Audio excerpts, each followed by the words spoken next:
A political earthquake just hit Washington, and it's coming from the last place anyone expected, the military itself. In a move without modern precedent, dozens of senior commanders have stepped into the public spotlight to say they can no longer stand behind the man who commands them.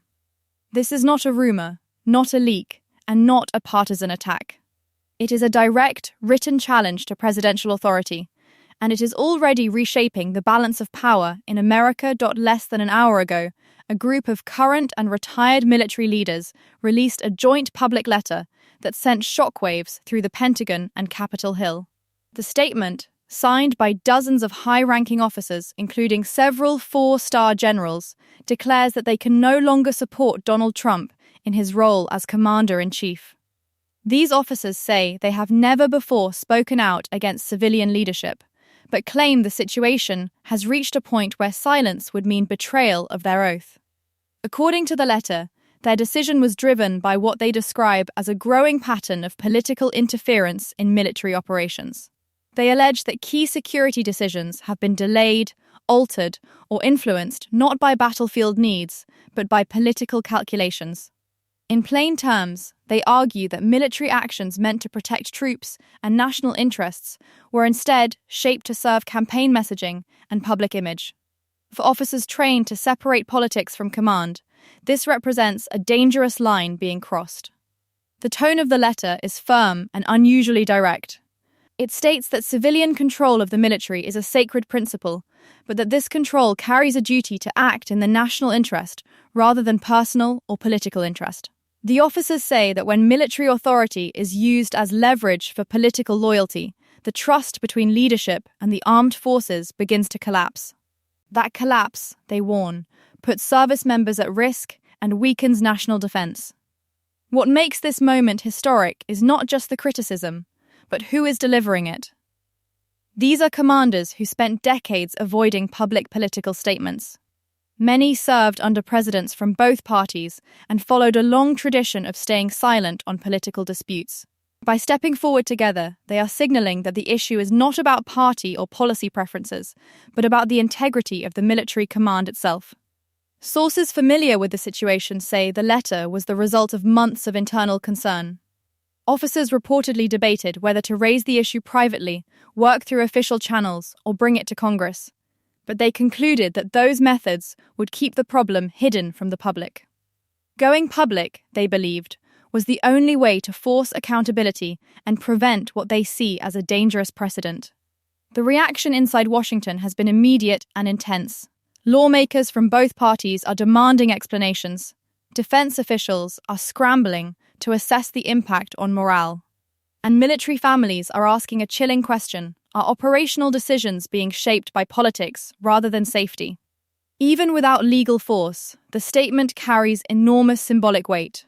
It tells other officers that speaking out is no longer unthinkable. It also puts elected leaders under pressure to respond with facts rather than slogans. The White House response has focused on attacking the credibility of the generals rather than directly addressing the accusations. Critics say that approach raises even more questions. If the claims are false, many argue, the administration could simply release evidence to disprove them. Instead, the battle is shifting into the public arena, where trust and perception matter as much as law. This moment is not just about one president or one letter. It is about whether military power can be quietly reshaped into a political tool. If commanders must prove loyalty to receive support for their troops, the entire structure of professional military advice begins to erode. And once that erosion starts, rebuilding trust becomes far harder than breaking it. What happens next could define the future of civil-military relations in America. Investigations are being discussed. Congressional hearings are likely.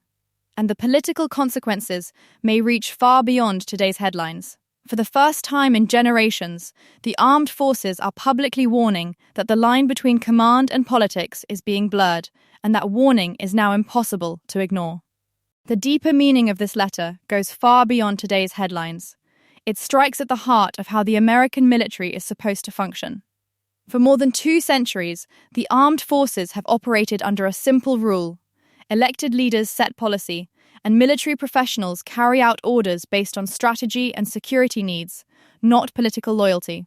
The officers behind this statement argue that this balance is now under threat.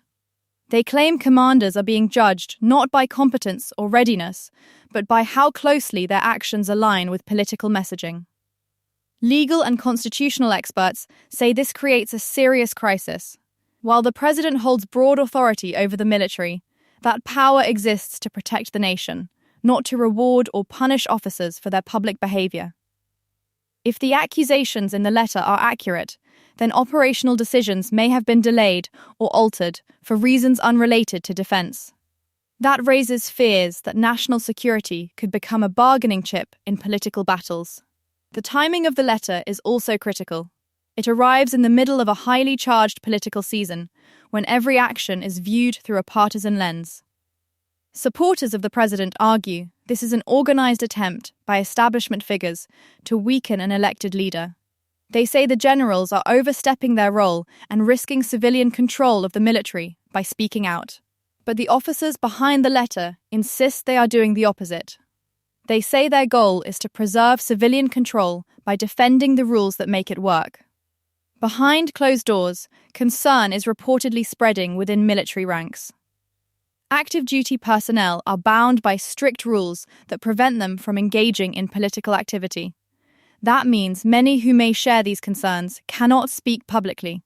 The result is a strange and dangerous silence, where the people closest to the decisions feel unable to warn the public directly. Retired leaders, no longer restricted by those rules, have become the voice of that unease. The political fallout could be enormous. Members of Congress now face pressure to choose between loyalty to a president and trust in senior military leaders they have worked with for decades. Hearings are expected. Oversight committees are already requesting documents and testimony. If investigations confirm even part of what the letter alleges, the consequences could include formal inquiries, legal challenges, and long-term damage to the administration's credibility on national security. For the public, the issue is simpler but more disturbing. Most Americans expect that when troops are deployed or supplied, those decisions are made for their protection and the nation's defense, not for television appearances or campaign advantage. The idea that soldiers' safety could be linked to political loyalty crosses an emotional line for many families with loved ones in uniform. Trust, once shaken, is difficult to restore. History shows that clashes between presidents and military leaders are rare but serious. When they happen, they usually stay behind closed doors. What makes this moment different is its openness. The officers did not whisper their concerns to journalists or leak documents anonymously. They signed their names and stood together, knowing the political storm that would follow. That alone signals how strongly they believe the problem has grown. The White House now faces a choice. It can confront the allegations directly with evidence and explanations, or it can continue to frame the issue as a personal attack. Each path carries risk. Denial without proof may deepen suspicion. Transparency may reveal uncomfortable truths. Either way, the relationship between the presidency and the military has entered dangerous territory. This story is not ending tonight. It is likely to unfold through investigations, testimony, and political battles that could last months. What began as a single public letter has already changed the conversation about power, loyalty, and national defense. The question now is whether this moment becomes a warning that restores boundaries or a turning point that proves those boundaries no longer hold. And that is why this development matters far beyond party politics. It is about whether the military remains a professional institution guided by strategy and law, or slowly drifts into the world of political pressure and public loyalty tests. The outcome will shape not just this administration, but every one that follows.